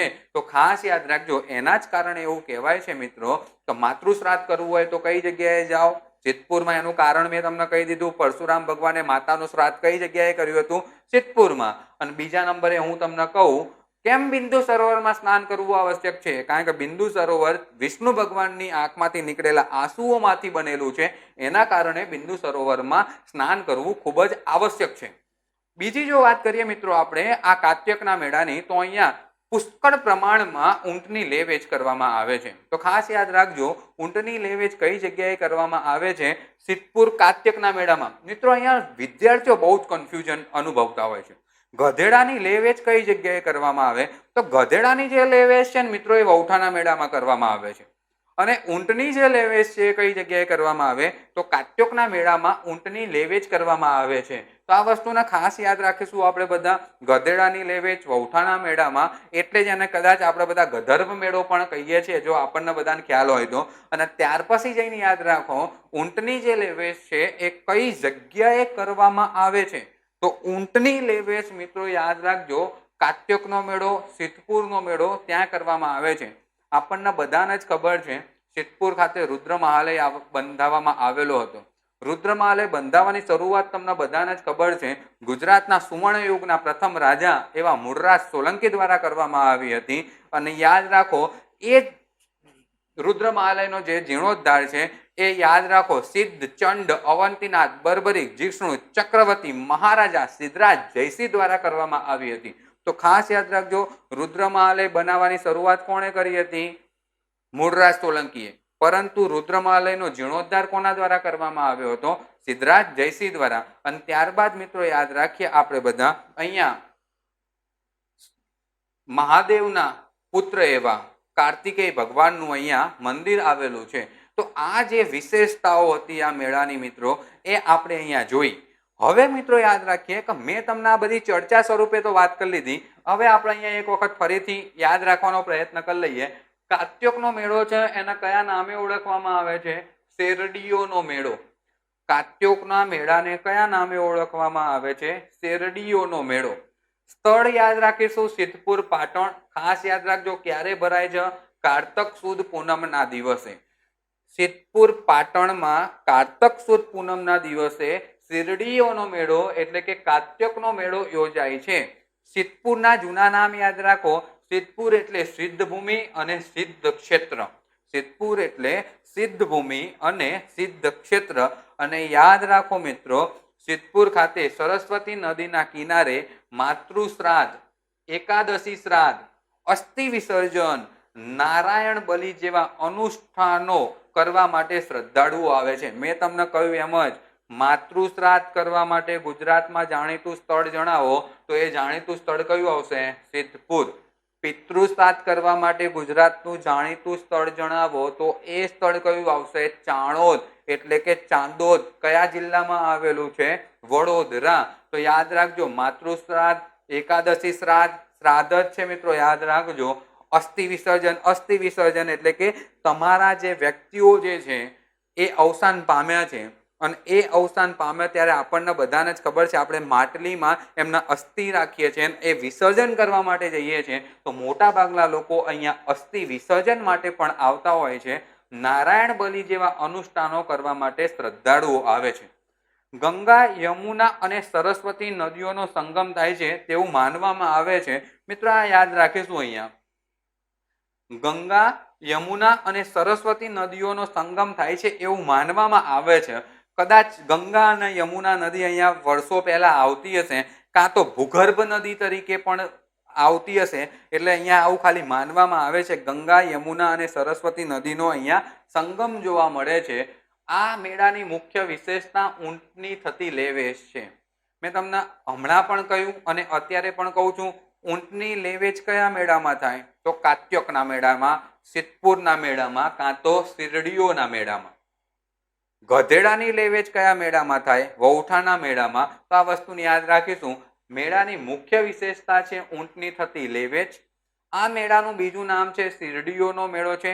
અહીં સિદ્ધપુર ખાતે ભારતનું એકમાત્ર, આ ખાસ યાદ રાખજો, મેં હમણાં જ તમને કહ્યું કે મહાદેવના 2 પુત્રોમાંના એક પુત્ર કાર્તિકેય ભગવાનનું મંદિર આવેલું છે. અને એ મંદિર ખાસ યાદ રાખજો, ભગવાન કાર્તિકેય સ્વામીનું મંદિર આવેલું છે. એ મંદિરે ખાસ યાદ રાખીએ, ભારતભરમાં એકમાત્ર મંદિર, આખા ભારતમાં કાર્તિકેય ભગવાનનું એકમાત્ર મંદિર આવેલું હોય તો એ મંદિર ક્યાં આવેલું છે? સિદ્ધપુર, પાટણ ખાતે. તો ખાસ યાદ રાખીશું મિત્રો આપણે બધા. કારતક માસમાં સુદ 11 થી પૂનમ સુધી વર્ષમાં એક જ વાર આ મંદિર ખુલે છે. થોડા ઘણા અંશે આ ક્વેશ્ચન પૂછાવા લાયક છે કે ભગવાન કાર્તિકેય સ્વામીનું મંદિર આખા ભારતમાં કઈ જગ્યાએ એકમાત્ર મંદિર છે? તો સિદ્ધપુર, પાટણમાં. અને મંદિર એક જ વાર ખુલે, એકમાત્ર મંદિર છે, પાછું એક જ વાર ખુલે છે. ક્યારે ખુલે છે? કારતક માસમાં સુદ 11 થી પૂનમ, એટલે કે કાર્તિકી સુદ 11 થી પૂનમ આ કાર્તિકેય ભગવાનનું જે મંદિર છે એ ખુલ્લું મૂકવામાં આવે છે. ત્યારે લાખો શ્રદ્ધાળુઓ અહીંયા કાર્તિકેય ભગવાનના દર્શન કરવા માટે આવતા હોય છે. સિદ્ધપુર ખાતે રુદ્ર મહાલય, વાત કરી એમ જ મુળરાજ સોલંકી દ્વારા બનાવવાની શરૂઆત થઈ. સિદ્ધરાજ જયસિંહ દ્વારા, યાદ રાખજો, રુદ્ર મહાલયનો જીર્ણોદ્ધાર કરવામાં આવ્યો. આ રુદ્ર મહાલય મિત્રો અત્યારે હાલ પણ ખંડિત જ છે.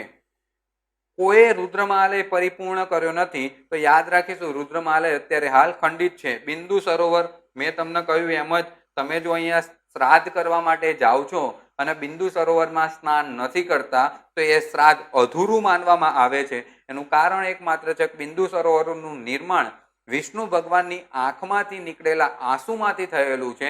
એટલે બહુ મુખ્ય વિશેષતા ધરાવે છે બિંદુ સરોવર. અરવડેશ્વર મહાદેવનું મંદિર આવેલું છે સિદ્ધપુરમાં, આપણને બધાને જ ખબર છે. કાળિયા બાવાજીનું પણ મંદિર આવેલું છે, તો એ પણ યાદ રાખવું, ખાસ યાદ રાખીશું. કાળિયા બાવાજીનું મંદિર તમને બધાને જ ખબર છે કે કઈ જગ્યાએ આવેલું છે? સિદ્ધપુર ખાતે આવેલા છે. ઉત્તર ગુજરાતના અનુસૂચિત જાતિના લોકો આ મેળામાં સાચા અર્થમાં સ્નેહ સંબંધ અને સગપણનો મેળો બની રહે છે. એટલે કે અનુસૂચિત જાતિના લોકો છે એ આ મેળામાં વધારે પડતા ભાગ લેતા હોય છે. ઊંટની લે વેચ થતી હોય છે. તો આ જે મેળો હતો એ કાત્યોકનો મેળો હતો, જેની આપણે ચર્ચા કરી. હવે આપણે આગળ બીજા એક મેળા તરફ આગળ વધીએ. મિત્રો, આપણે આગળ જે મેળાની ચર્ચા કરી, હવે જે મેળાની ચર્ચા કરવા જઈ રહ્યા છે એ વરાણા ખાતે જે મેળો ભરાય છે એ મેળાની ચર્ચા કરવા જઈ રહ્યા છે. યાદ રાખજો, વરાણાનો મેળો. આપણને બધાને જ ખબર છે મિત્રો કે સુરેન્દ્રનગરમાં તરણેતરનો મેળો યોજાય છે. આ આપણને બધાને જ ખબર છે. પણ આપણને કોઈના આ ખ્યાલ નહીં હોય કે વરાણાનો જે મેળો ખરા ને એને મિની તરણેતરનો મેળો કહેવામાં આવે છે. મેં તમને વારંવાર એટલે જ કહું છું કે બુકબર્ડ એપ્લિકેશનમાં તમને એવું અવનવું જોવા મળશે કે ક્યાંક આપણી ક્લાસ 3ની એક્ઝામમાં પૂછાઈ જાય તો આપણો 1 માર્ક વધે, આપણે મેરિટમાં આવી જઈએ. મિની તરણેતરનો જે મેળો છે મિત્રો, એ બીજા કયા નામે ઓળખાય? તો વરાણાનો મેળો, કાં તો વરાણાનો મેળો એટલે બીજા કયા નામે ઓળખાય? તો મિની તરણેતર. વરાણા ક્યાં આવ્યું? તો સમી તાલુકામાં આવેલું છે. જિલ્લો પૂછાય તો પાટણ. સમી તાલુકામાં પાટણ ખાતે મહાસુદ આઠમના દિવસે વરાણા ખાતે માય આઈ ખોડિયાર માતાના સાનિધ્યમાં આ મેળો યોજાય છે. તો અહીંયા મંદિર કયા માતાનું આવેલું છે મિત્રો? તો આપણને પણ આ વારે ઘડીએ ક્વેશ્ચન પૂછાયેલો છે. આઈશ્રી, માયશ્રી, ખોડિયાર માતાનું અહીંયા મંદિર આવેલું છે. તો હવે આપણે આની ચર્ચા કરી લઈએ. વરાણાનો મેળો એટલે કે મિની તરણેતર. વરાણા સમી તાલુકો, જિલ્લો પૂછાય તો પાટણ. મહાસુદ આઠમના દિવસે આ મેળો યોજાય છે.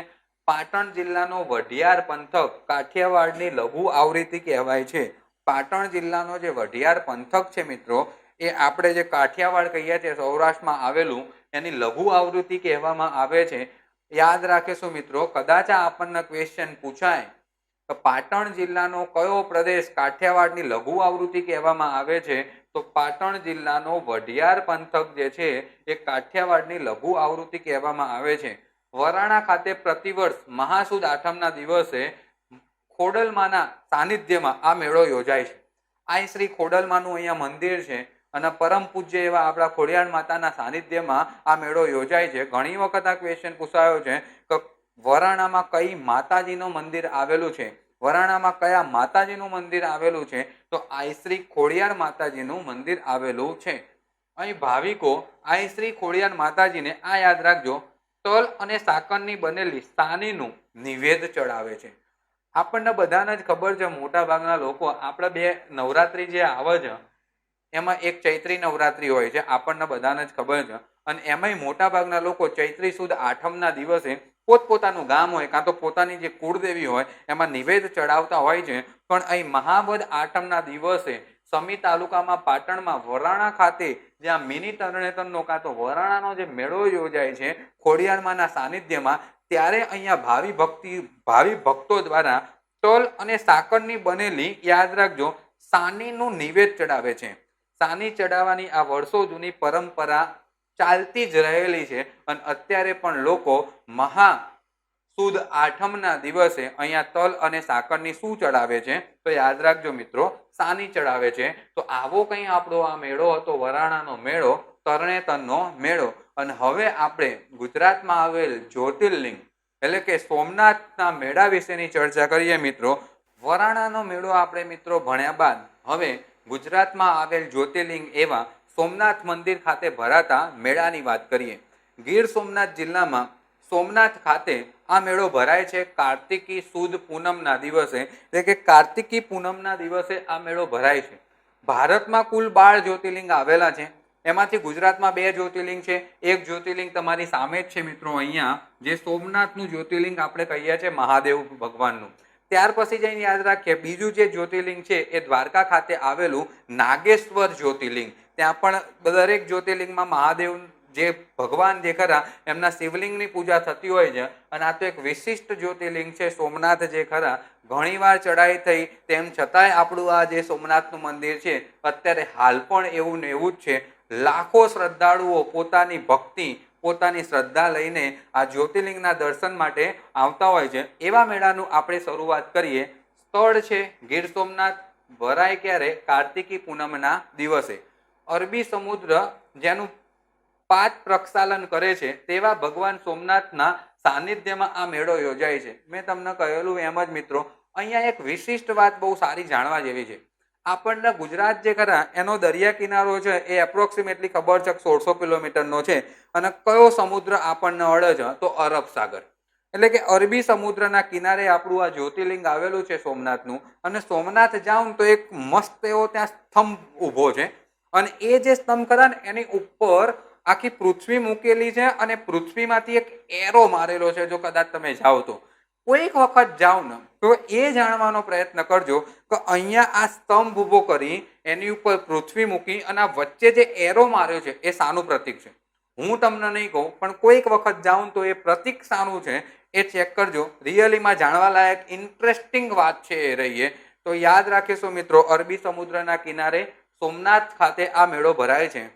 સોમનાથ નામ પ્રચલિત ન હતું ત્યારે આ વિસ્તારને પ્રભાસ પાટણ એટલે કે પ્રભાસ ક્ષેત્ર કાં તો ભાસ્કર ક્ષેત્ર તરીકે ઓળખવામાં આવતું હતું. ગુજરાતમાં આવો ને મિત્રો એટલે આપણને પાટણ બહુ જોવા મળે. અહીંયા હાલ આપણે જોયું પ્રભાસ ક્ષેત્ર છે એટલે કે પ્રભાસ ક્ષેત્રને આપણે બધા પ્રભાસ પાટણ પર કહીએ છીએ. તો પ્રભાસ પાટણ એટલે અત્યારે હાલનું ગીર સોમનાથ થાય. મોટા ભાગના લોકોને અહીંયા કન્ફ્યુઝન બહુ જ હોય છે. બીજા નંબરે યાદ રાખીએ પ્રભાસ પાટણ એટલે ગીર સોમનાથ. બીજા નંબરે યાદ રાખો ગઢ પાટણ એટલે અડાલજ. કોઈક વખત એક્ઝામમાં પૂછાય આપણને ગઢ પાટણ એટલે કયો, તો વિસ્તાર એટલે અડાલજ.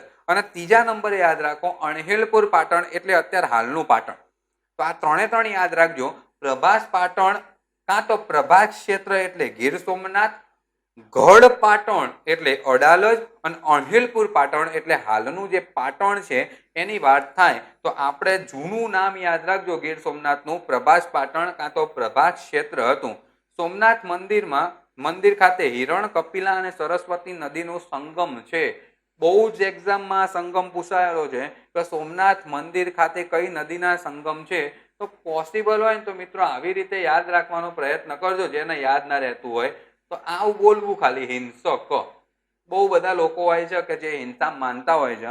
જ્યાં સુધી બાપુ જીવતા હતા ત્યાં સુધી આપણે અહિંસાના માર્ગે ચાલે અને અત્યારે મોટા ભાગના લોકો અહિંસાનો માર્ગ નહીં અપનાવતા, મોટા ભાગના લોકો હિંસક થઈ ગયા છે.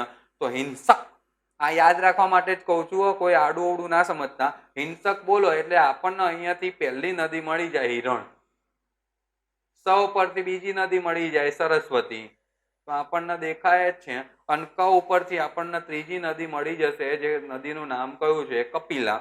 તો હિંસક, હિરણ, સરસ્વતી અને કપિલા નદીનો સંગમ થાય છે આપણું આ જે સોમનાથ મંદિર છે ત્યાં. હવે જઈને યાદ રાખીએ ભારતના 12 જ્યોતિર્લિંગો પૈકી સોમનાથ પ્રથમ જ્યોતિર્લિંગ છે. શરૂઆતમાં જ મેં તમને કહ્યું ભારતમાં 12 જ્યોતિર્લિંગ છે, એમાંથી ગુજરાતમાં 2 આવેલા છે. એક આપણું આ સોમનાથ જે પ્રથમ જ્યોતિર્લિંગ માનવામાં આવે છે અને ત્યારબાદ યાદ રાખો દ્વારકામાં આવેલું નાગેશ્વર. યાદ રાખીએ ભાવ બૃહસ્પતિએ રચેલી સોમનાથ પ્રશસ્તિમાં જણાવ્યા મુજબ આ વસ્તુ યાદ રાખજો મિત્રો, ઘણી વખત જોડકા સ્વરૂપે પૂછાવા લાયક છે. સોમનાથનું પ્રથમ મંદિર સોમ એટલે કે ચંદ્રએ બનાવ્યું હતું. સોમનાથનું જે મંદિર હતું એ સૌપ્રથમ કોઈ નિર્માણ કર્યું હોય તો એ સોમ એટલે કે ચંદ્રએ બનાવ્યું હતું. આ વસ્તુને યાદ રાખજો. અને એ જે મંદિર ચંદ્રએ બનાવ્યું હતું ને એ યાદ રાખજો પાછું સોનાનું હતું. કયા ધાતુથી બનેલું હતું? ધાતુ ના કહેવાય સોનાના, પણ શાનાથી બનેલું હતું? તો સોનાથી બનેલું હતું. દ્વિતીય મંદિર રાવણે રૂપાનું બનાવ્યું. આ યાદ રાખીશું આપણે બધા. રાવણથી આપણે બધા પરિચિત છીએ. અને એવા રાવણે રૂપું એટલે કે ચાંદીનું મંદિર, સોમનાથ મંદિર ચાંદીનું કોના દ્વારા બનાવવામાં આવ્યું? રાવણ દ્વારા. સોમનાથ મંદિર સોનાનું કોના દ્વારા બનાવવામાં આવ્યું? તો ચંદ્ર દ્વારા. ત્યાર પછી તૃતીય મંદિર ભગવાન શ્રી કૃષ્ણએ બનાવ્યું જે લાકડામાંથી બનેલું હતું.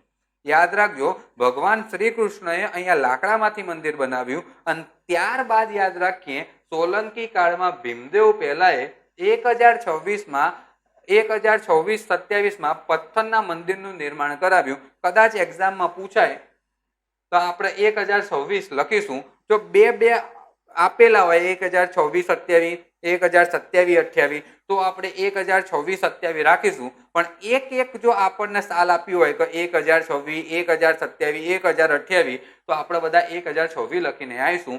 જે સરકારે સાચું આપેલું છે પણ યાદ રાખો થોડું ઘણું કન્ફ્યુઝન છે અહીંયા, એના કારણે આપણે આવી રીતે લખેલું છે. તો એકવાર યાદ રાખી લઈએ સોનાનું મંદિર કોના દ્વારા બનાવવામાં આવ્યું? ચંદ્ર દ્વારા.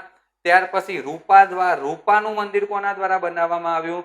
રાવણ દ્વારા. ત્યારબાદ લાકડાનું મંદિર કોના દ્વારા બનાવવામાં આવ્યું? શ્રી કૃષ્ણ દ્વારા. અને ત્યારબાદ પથ્થરનું મંદિર કોના દ્વારા બનાવવામાં આવ્યું? ભીમદેવ પહેલા દ્વારા. તમને બધાને ખબર છે મોહમ્મદ ગઝનવીએ સોમનાથ પર આક્રમણ કર્યું હતું અને એ સોમનાથ પર આક્રમણ કર્યા બાદ ભીમદેવ પહેલા અહીંયા પથ્થરનું મંદિર બનાવ્યું હતું. હિસ્ટ્રીમાં ક્યાંક ને ક્યાંક તમે લોકો આ વાત કાં તો આ વાર્તા સાથે સંકળાયેલા હશો. વધારે વિશેષ વાત નથી કરવી અહીંયા. સોમનાથ મંદિરને કૈલાસ મહામેરુ પ્રસાદ તરીકે પણ ઓળખવામાં આવે છે. રિયલીમાં આ ક્વેશ્ચન પૂછાવા લાયક. હવે જે નાની વાતો તમે જાણો છો ને હું જાણું છું ને, કાં તો આપણને બુક્સમાં મળી જાય છે, વાંચવામાં આવી જાય છે, એ હવે એક્ઝામમાં રેર કેસમાં પૂછાતી હોય.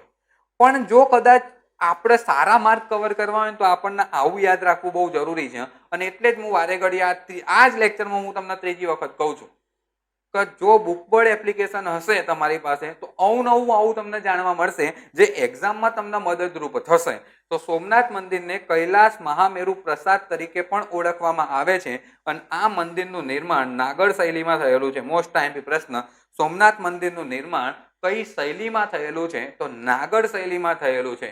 હિન્દુઓની આસ્થાના પ્રતિકરૂપ સોમનાથ મંદિરને 7 વખત જીર્ણોદ્ધાર કરવામાં આવેલો છે. આ રિયલીમાં બહુ જોરદાર કહેવાય. સોમનાથ મંદિર હજારો વખત તૂટ્યું હશે અને હજારો વખત બન્યું હશે મિત્રો. તમે વિચાર કરી જુઓ કે આપણા એ શિવલિંગ એટલે કે સોમનાથ મંદિર જે ખરા જ્યોતિર્લિંગ ખરા એમાં શ્રદ્ધા કેટલી હશે લોકોની, અને એટલે જ હજુય એમને એમ જીવિત છે. ચંદ્ર દ્વારા જે સોમનાથ મંદિર બનાવવામાં આવ્યું હતું સોનાનું, અને એ સોનાનું મંદિર અત્યારે પથ્થર સ્વરૂપે સ્થિત છે મિત્રો, અત્યારે હાલ પણ એમના એમ. અને યાદ રાખીએ છેલ્લે જે જીર્ણોદ્ધાર હતો એ 11 મે 1951 દિવસે ભારતના લોહ પુરુષ કાં તો અખંડ ભારતના નિર્માતા જેના આપણે બધા ઓળખીએ છીએ એવા સરદાર વલ્લભભાઈ પટેલના પ્રયાસોથી ભારતના સૌ પ્રથમ રાષ્ટ્રપતિ દ્વારા એટલે કે ડોક્ટર રાજેન્દ્ર પ્રસાદે સોમનાથ મંદિરની પ્રાણ પ્રતિષ્ઠા કરીને જીર્ણોદ્ધાર કર્યો હતો. તો આ એક ક્વેશ્ચન એક્ઝામમાં બહુ જ વખત પૂછાયેલો છે મિત્રો. સોમનાથ મંદિરનો જીર્ણોદ્ધાર કઈ તારીખે? તો 11 મે 1951 દિવસે. યાદ રાખજો કોના પ્રયત્નોથી? સરદાર વલ્લભભાઈ પટેલ. અને કોના હસ્તે? તો ભારતના પ્રથમ રાષ્ટ્રપતિ ડોક્ટર રાજેન્દ્ર પ્રસાદના હસ્તે આનો જીર્ણોદ્ધાર કરવામાં આવ્યો હતો. તાજેતરમાં કરંટ પણ આપણે આવડી લઈએ છીએ મિત્રો, જો મેળાને લગતું હોય તો યાદ રાખજો તાજેતર એટલે કે સપ્ટેમ્બર 2019 ભારત સરકારના જલશક્તિ, પેયજળ અને સ્વચ્છતા મંત્રાલય દ્વારા, યાદ રાખજો જલશક્તિ, પેયજળ અને સ્વચ્છતા મંત્રાલય દ્વારા આ પવિત્ર તીર્થધામ સોમનાથ મંદિરને સ્વચ્છ આઇકોનિક પ્લેસ નો એવોર્ડ આપવામાં આવેલો છે. એક્ઝામમાં પૂછાઈ ગયેલો ક્વેશ્ચન છે, જ્યારે એવોર્ડ અપાયો ત્યારે કયા મંદિરને સ્વચ્છ આઇકોનિક પ્લેસ તરીકેનો એવોર્ડ આપવામાં આવેલો છે? તો સોમનાથ મંદિરને સ્વચ્છ આઇકોનિક પ્લેસ તરીકેનો એવોર્ડ આપવામાં આવેલો છે. તો મિત્રો અહીંયા આપણે જે ચર્ચા કરી એ સોમનાથ મંદિરની ચર્ચા કરી, સોમનાથના મેળાની ચર્ચા કરી. એક વખત ક્વિક રિવાઇઝ કરી લઈએ આપણે બધા. તો યાદ રાખો સોમનાથ મંદિર એ ભારતનું પ્રથમ જ્યોતિર્લિંગ છે. ગુજરાતમાં કેટલા જ્યોતિર્લિંગ આવ્યા? તો 2. એક સોમનાથ અને બીજું કયું છે? નાગેશ્વર. કાર્તિકી પૂનમના દિવસે અહીંયા મેળો ભરાય છે, જે આપણને બધાને જ ખબર છે. કેટલી નદીઓના સંગમ સ્થાન છે? 3, જે મેં તમને યાદ રાખવાના કીધા હતા. હિંસક, હિ એટલે હિરણ, સ એટલે સરસ્વતી, ક એટલે કપિલા. સોમનાથ મંદિર જે આપણને બધાને જ ખબર છે, સોનાનું કોના દ્વારા બનાવવામાં આવ્યું? તો ચંદ્ર દ્વારા. ત્યાર પછી રૂપાનું કોના દ્વારા બનાવવામાં આવ્યું? તો રાવણ દ્વારા. ત્યારબાદ લાકડાનું કોણે બનાવ્યું? તો શ્રી કૃષ્ણ ભગવાને. અને અંતે યાદ રાખો મોહમ્મદ ગજનવીના આક્રમણના કારણે જે સોમનાથ મંદિર જે થોડા ઘણા મહદ અંશે તૂટી ગયું હતું એને ફરીથી ઊભું કરનાર અને અત્યારે હાલ જે પથ્થરનું મંદિર છે એ પથ્થરનું મંદિર બનાવનાર વ્યક્તિ કોણ હતા? તો યાદ રાખજો સોલંકી વંશના રાજા ભીમદેવ પ્રથમે આ મંદિરનું નિર્માણ કરાયું. સોમનાથ મંદિરના ખાસ યાદ રાખજો કૈલાસ મહામેરુ પ્રસાદ તરીકે પણ ઓળખવામાં આવે છે. નાગર શૈલીમાં આ મંદિર બનેલું છે. અને ત્યારબાદ જઈને યાદ રાખીએ આપણે બધા મિત્રો મંદિરના જે શિખર ભાગ છે, જે 7 મજલા એટલે કે માળ, મજલા એટલે યાદ રાખજો જે માળ કહેવાય, મંદિરનો જે શિખર ભાગ છે એ 7 માળનો છે. ગર્ભગૃહ અને તેની ઉપર મજલા સહિત કુલ 9 મજલાનું આ મંદિર છે. કુલ મજલા પૂછાય ને, કુલ માળ પૂછાય તો 9 માળ, પણ યાદ રખાય શિખર ભાગ કેટલા માળનો છે? તો 7 માળનો છે. ભગવાન શ્રી કૃષ્ણ પીપળાના વૃક્ષ નીચે ભાલકા તીર્થ ખાતે આપણને બધાને જ ખબર છે કે ત્યાં સૂઈ રહ્યા હતા. અને જરા નામનો એક પારધી આવે છે અને બાણ મારે છે, જે ભગવાન શ્રી કૃષ્ણની પાનીમાં વાગે છે અને ભગવાન શ્રી કૃષ્ણ દેહત્યાગ કરે છે. ત્યાં એવું ભાલકા તીર્થ જે ખરા એ કઈ જગ્યાએ આવેલું છે, જે આપણને બધાને ખબર છે, ગીર સોમનાથ ખાતે આવેલું છે. અને પીપળાના નીચે એ સૂઈ ગયા હોય છે એ મોક્ષ પીપળો પણ હાલ પણ ભાલકા તીર્થ ખાતે છે. અને યાદ રાખજો દેહો સ્વર્ગ તરીકે ઓળખાય છે. આનો મિનિંગ એવો થાય દેહો સ્વર્ગ, આનો મિનિંગ એવો થાય શ્રી કૃષ્ણ ભગવાને પોતાનો દેહ ત્યાગ્યો. દેહ ત્યાગ્યોનો મિનિંગ એવો થાય દેહો સ્વર્ગ. એટલે યાદ રાખજો શિખર ભાગ કેટલા માળનો છે મિત્રો? તો 7 માળનો. પણ કુલ કેટલા માળ છે સોમનાથ મંદિરમાં? 9 માળ. ગીર સોમનાથ જિલ્લામાં યાદ રાખજો જે મોક્ષ પીપળો છે કાં તો પીપળાના વૃક્ષની નીચે ભગવાન શ્રી કૃષ્ણને જરા નામના પારધીએ એક બાણ માર્યું હતું, જે એમની પાનીમાં વાગ્યું હતું. અને એ પાનીમાં વાગવાના કારણે શ્રી કૃષ્ણ ભગવાને અહીંયા દેહ ત્યાગ કર્યો. એવા ભાલકા તીર્થ ખાતે મોક્ષ પીપળો આવેલો છે. અને યાદ રાખજો એના દેહો સ્વર્ગ તરીકે ઓળખવામાં આવે છે. મેં તમને કહ્યું હતું એમ જ કે જે સોમનાથ મંદિર જે હતું એ 4 વખત ટોટલ બંધાયું હતું. સોનાનું કોણે બનાવ્યું હતું? તો ચંદ્રએ. ત્યારબાદ રૂપાનું કોણે બનાવ્યું હતું? રાવણે. ત્યારબાદ લાકડાનું કોણે બનાવ્યું? શ્રી કૃષ્ણ ભગવાને. અને ત્યાર પછી પથ્થરનું કોણે બનાવ્યું? તો યાદ રાખીશું ભીમદેવ પહેલાને. સોમનાથ મંદિરનો જે શિખરનો ભાગ છે એ કેટલા માળનો છે? 7 માળનો. પણ આખું જે મંદિર છે એ કેટલા માળનું છે? તો 9 મજલાનું છે. શ્રી કૃષ્ણ ભગવાન ગીર સોમનાથ જિલ્લામાં આવેલા ભારકા તીર્થ ખાતે એક પીપળાના વૃક્ષ નીચે આરામ કરી રહ્યા હતા અને ત્યાં જરા નામનો પારધી આવે છે અને પારધી દ્વારા એક બાણ ચલાવવામાં આવે છે. એ ભૂલથી શ્રી કૃષ્ણ ભગવાનની પાનીમાં વાગી જાય છે અને એ વાગવાના કારણે શ્રી કૃષ્ણ ભગવાનનો ત્યાં દેહ ત્યાગ થાય છે. એટલા જ માટે ત્યાં જે પીપળો છે એ પીપળાને આપણે મોક્ષ પીપળો કહીએ છીએ અને એ જે સ્થળ છે એના આપણે દેહોત્સર્ગ તરીકે ઓળખીએ છીએ. આપણે જે રિપીટ એટલે કે જે આપણે રિવિઝન કરી રહ્યા છીએ એમાં હવે આગળ વધીએ તો યાદ રાખો મિત્રો, આપણને બધાને જ ખબર છે કે ભારત વર્ષમાં કુલ 12 જ્યોતિર્લિંગ છે. ભારત વર્ષમાં કુલ 12 જ્યોતિર્લિંગ છે. એ 12 જ્યોતિર્લિંગમાંનું સોમનાથ મંદિરનું આપણે રિવિઝન કરી રહ્યા છે. તો હિન્દુઓની આસ્થાનું આ જે પ્રતીક સોમનાથ મંદિરનો જે છેલ્લો જીર્ણોદ્ધાર, ટોટલ યાદ રાખો 7 વખત જીર્ણોદ્ધાર થયો, પણ છેલ્લો જે જીર્ણોદ્ધાર છે એ 11 મે 1951 ના દિવસે સરદાર વલ્લભભાઈ પટેલના પ્રયાસોના અથાક પ્રયત્નોથી ડોક્ટર રાષ્ટ્રપતિ એટલે કે યાદ રાખજો આપણા રાષ્ટ્રપતિ ડોક્ટર રાજેન્દ્ર પ્રસાદે સોમનાથ મંદિરની પ્રાણ પ્રતિષ્ઠા અંતમાં કરી હતી. ક્યારે? 11 મે 1951 ના રોજ. અને તાજેતરમાં જ યાદ રાખો સપ્ટેમ્બર 2019માં જલ શક્તિ, પેયજળ અને સ્વચ્છતા મંત્રાલય દ્વારા એક એવોર્ડ આપવામાં આવ્યો સોમનાથ મંદિરના સ્વચ્છ આઇકોનિક પ્લેસ તરીકેનો એવોર્ડ આપવામાં આવ્યો છે. તો આવો કંઈક આપણો જે આ મેળો હતો સોમનાથ મંદિરનો. મિત્રો અહીંયા આપણે 2 લેક્ચરમાં ગુજરાત સરકાર દ્વારા લેવાતી ક્લાસ 3 તેમજ ક્લાસ 1-2 સરકાર દ્વારા જે એક્ઝામ લેવાય છે એમાં જે પૂછાવા લાયક જે મેળા હતા એનો આપણે અભ્યાસ કર્યો. અને તમે પણ આ વિડીયોને 2 થી 3 વખત રિપીટ કરજો તો તમારે કોઈ જગ્યાએ આ વિડીયો લખવાની પણ જરૂર નહીં પડે. ઓલરેડી તમારી જોડે મટીરિયલ તો છે જ જેમાં લખેલું છે જે તમે વાંચી શકો, પણ 2-3 વખત જોશો તો આ વિડીયો, આ મેળાઓ તમને એવી રીતે યાદ રહી જશે કે કદાચ તમે એક સ્ટોરી જોતા હોય અને તમને યાદ રહ્યા હોય. મિત્રો આપણે સેકન્ડ લેક્ચરમાં બહુ જ બધા મેળાઓ વિશેની ચર્ચા કરી. હવે એ જે મેળાઓ છે એના પ્રશ્નો ઇનશોર્ટ તમે જે અહીંયા ભણ્યા છો બુકબર્ડ એપ્લિકેશનમાં, આ જે વિડીયો જોયા છે એમાંથી તમને કેટલું યાદ રહ્યું અને કેટલું યાદ નથી રહ્યું તેની આ એક પરીક્ષા રૂપે આપણે દરેક વિડીયોની પાછળ પ્રશ્નો મૂકેલા છે. અત્યારે હું આ જે પ્રશ્નો છે એ તમને સોલ્વ કરાવું છું, પણ અહીંયા જ્યારે પ્રશ્ન દેખાતો હોય ત્યારે એકવાર તમે તમારા મનમાં ચિંતન કરજો કે ધારો કે ગોળ ગધેડાનો મેળો કયા સ્થળે યોજાય છે. તમારા મનમાં બોલવાનું, હા અહીંયા યોજાય છે. શું સાહેબ બોલ્યા અને મેં જે વિચાર્યું એ બંને સેમ છે? જો સેમ હોય તો આપણો જવાબ સાચો, નહીં તો એક વખત ફરીથી વિડીયો જોવા જેથી કરીને આપણે ફરીથી આપણને જે નથી આવડતું એ આવડી જાય. તો હવે આપણે પ્રશ્નોની ચર્ચા કરીએ. ગોળ ગધેડાનો મેળો કયા સ્થળે યોજાય છે મિત્રો?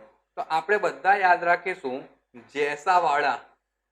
ગોળ ગધેડાનો મેળો જેસાવાડા દાહોદ ખાતે યોજાય છે. થોડી ઘણી ચર્ચા અહીંયા મેળા વિશે પણ કરી લઈશ. ગોળ ગધેડાનો જે મેળો છે જે આપણને બધાને જ ખબર છે, હોળી પછીના 5મા, 7મા અને 12મા દિવસે યોજાય છે. ગ્રામીણ ઓલિમ્પિકનું પણ આયોજન થાય છે. અને ગોળ ગધેડાનો મેળો કયા સ્થળે યોજાય છે? જેસાવાડા દાહોદ ખાતે આ મેળો યોજાય છે. આગળ બીજા પ્રશ્નની ચર્ચા કરીએ. બહુચરાજીનો મેળો ક્યારે ભરાય છે? તો મિત્રો યાદ રાખીએ, વિચારજો મનમાં કે બહુચરાજીનો મેળો ક્યારે ભરાય છે. તો યાદ રાખજો બહુચરાજીનો જે મેળો છે એ ચૈત્રી પૂનમે ભરાય છે. યાદ રાખજો ખાસ, બહુચરાજીનો મેળો ક્યારે ભરાય છે? તો ચૈત્રી પૂનમના દિવસે ભરાય છે. કોના આદ્ય દેવી કહેવાય છે? તો જે કિન્નરો છે એમના આદ્ય દેવી કહેવાય છે. અને આ બહુચરાજીનો મેળો ક્યાં ભરાય? તો મહેસાણા ખાતે, બહુચરાજી ખાતે આ મેળો ભરાય છે. ત્રીજા પ્રશ્ન તરફ વધીએ આગળ. નિષ્કલંક મહાદેવનું મંદિર ક્યાં આવેલું છે? નિષ્કલંક મહાદેવનું મંદિર મિત્રો ખાસ યાદ રાખીશું આપણે બધા, કોડિયાક ભાવનગર ખાતે આવેલું છે. નિષ્કલંક મહાદેવનું મંદિર ક્યાં આવેલું છે? કોડિયાક ભાવનગર ખાતે આવેલું છે. મેં તમને પાંડવોની વાર્તા કીધી હતી સફેદ ધજા થઈ જાય છે. આ બધું જ એકવાર રિવિઝન કરવાનું, એટલે આપણને આ બધા જ પ્રશ્નો આવડતા હોવા જોઈએ. ત્યાર પછી જઈને ચોથા પ્રશ્ન તરફ આગળ વધીએ આપણે. કયા મેળામાં રાઠવા આદિવાસી કોમ મોટા પ્રમાણમાં ઉમટી પડે છે?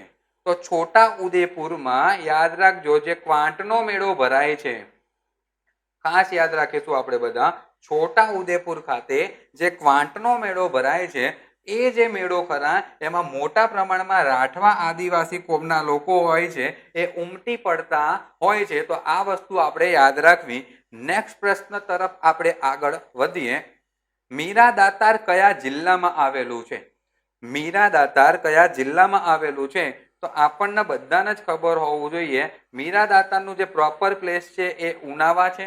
અને આ ઉનાવા યાદ રાખીએ આપણે બધા, કઈ જગ્યાએ આવેલું છે? તો મહેસાણા. અને કદાચ આપણને તાલુકો પૂછાય તો ઊંઝા આવશે. ઉનાવા, ઊંઝા, મહેસાણા મીરા દાતારનું મંદિર એટલે કે દરગાહ આવેલી છે. મેં તમને આની પણ ચર્ચા કરી હતી, યાદ રાખીશું આપણે બધા. મેળા ખાસ જોવા, જો આ વસ્તુનું તમે ચિંતન કરતા હોય અને એ ચિંતન દરમિયાન કદાચ ખોટું પડે તો એ મેળાને એકવાર ફરીથી જોઈ લેવો, જેથી કરીને આપણો એ મેળો એ પાકો થઈ જાય. તો આ વસ્તુને યાદ રાખજો. બધું જ યાદ આવવું જોઈએ આપણને. મીરાનો અર્થ સાહેબે કીધો તો હા, તો મીરાનો અર્થ શું થતો હતો? બહાદુર. દાતારનો અર્થ આપણને સાહેબે કીધો તો, દાતારનો અર્થ શું થતો હતો? આપનાર. આ દરેકે દરેક વસ્તુ આપણે રિવાઇઝ કરવાની થાય. એટલે જ આપણે આ મહત્વના પ્રશ્નોની ચર્ચા કરીએ છીએ દરેક લેક્ચરની પાછળ. આગળના લેક્ચર તરફ આપણે આગળ વધીએ. કયા મેળાને શેરડીઓનો મેળો કહેવામાં આવે છે? તો યાદ રાખીશું મિત્રો આપણે બધા, કાત્યોકનો જે મેળો છે, કાત્યોકનો મેળો છે, એ કાત્યોકના મેળો જે ખરા એના આપણે બધા શેરડીઓ મેળો કહીએ છીએ. કાત્યોકનો મેળો છે એના આપણે બધા શેરડીઓનો મેળો કહીએ છીએ. બિંદુ સરોવર, રુદ્ર મહાલય, આ દરેકે દરેકની ચર્ચા આપણે આ શેરડીઓના મેળામાં કરી હતી. કાર્તિકી પૂર્ણિમાના દિવસે ભરાય છે. રુદ્ર મહાલય કોના દ્વારા બંધાવવામાં આવ્યું, આ દરેક વસ્તુને યાદ કરવી, જેથી કરીને આપણો મેળો આખે આખો કમ્પ્લીટ પાકો થઈ જાય. 7મા નંબરના પ્રશ્નની ચર્ચા કરીએ. કયા મેળામાં ઊંટની લેવેચ કરવામાં આવે છે? તો યાદ રાખજો, એ પણ કાત્યોકનો મેળામાં જ ઊંટની લેવેચ કરવામાં આવે છે. કાત્યોકનો જે મેળો ખરા એમાં જ ઊંટની લેવેચ કરવામાં આવે છે. અને મેં તમને ત્યારે પણ કહ્યું હતું ને અત્યારે પણ કહું છું, ઊંટની લેવેચ જ્યારે પૂછાય ને ત્યારે કાત્યોકનો મેળો સિદ્ધપુર. પણ પૂછાય ગધેડાની લેવેચ કયા મેળામાં કરવામાં આવે છે? તો એ આપણે લાસ્ટ લેક્ચર, એટલે આપણી આની અગાઉનું લેક્ચર છે એમાં મેં તમને ભણાવી દીધેલું છે. વૌઠાનો જે મેળો ખરા એમાં ગધેડાની લેવેચ કરવામાં આવે છે. અને કાત્યકના મેળામાં શાની લેવેચ કરવામાં આવે છે? તો ઊંટની લેવેચ કરવામાં આવે છે. આગળ જઈએ નેક્સ્ટ પ્રશ્ન તરફ આપણે. વરાણા ખાતે કયા માતાજીનું મંદિર આવેલું છે? મોસ્ટ ટાઈમ પ્રશ્ન. આઈ શ્રી ખોડિયારનું મંદિર આવેલું છે. વરાણા ખાતે આઈ શ્રી ખોડિયાર માનું પ્રતીક મંદિર આવેલું છે. બહુ જ મોસ્ટ ટાઈમ પ્રશ્ન મિત્રો, વારે ઘડીએ એક્ઝામમાં પૂછાયેલો પ્રશ્ન છે, તો યાદ રાખીશું. અને વરાણા યાદ રાખજો ક્યાં આવેલું છે?